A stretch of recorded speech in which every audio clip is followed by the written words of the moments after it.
Imagine coming home to a nightmare, one you could never have prepared for, and one you could never understand. That's exactly what happened to a Utah teenager in September of 2014, when he returned to his home in Springville to find a chilling and incomprehensible scene. His parents and 3 younger siblings were dead.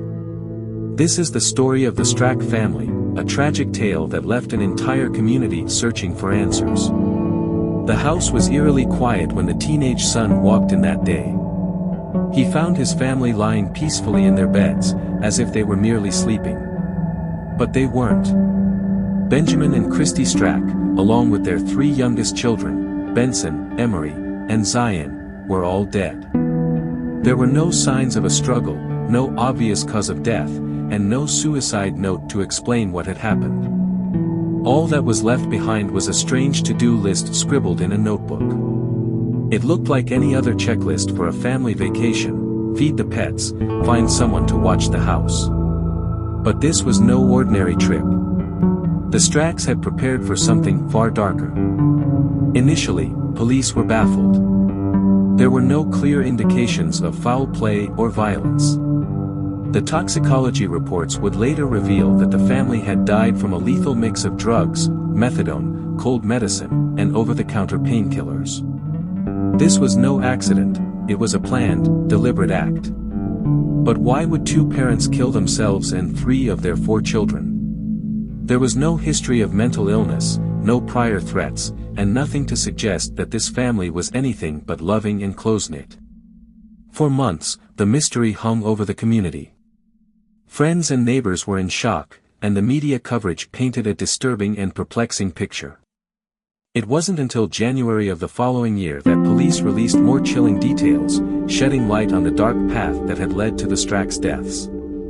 As investigators delved deeper, they discovered that Benjamin and Christy Strack had been increasingly obsessed with the idea of a looming apocalypse. Friends and family described how the couple had become preoccupied with the evil in the world. They believed that a catastrophic event was imminent and that they needed to escape it, though initially, most people assumed they just wanted to move off the grid, away from society's problems. However, it was more than just a desire for isolation.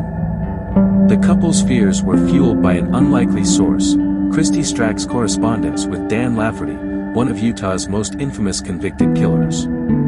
Lafferty was serving a life sentence for the brutal 1984 murders of his sister-in-law and her young daughter, crimes he claimed were commanded by God.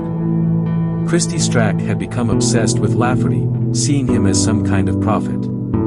She exchanged letters with him and even visited him in prison with her husband. For the Stracks, the apocalypse wasn't just a theory, it was a reality they were preparing for. And in their minds, the only way to protect their children from the evils of the world was to take them out of it.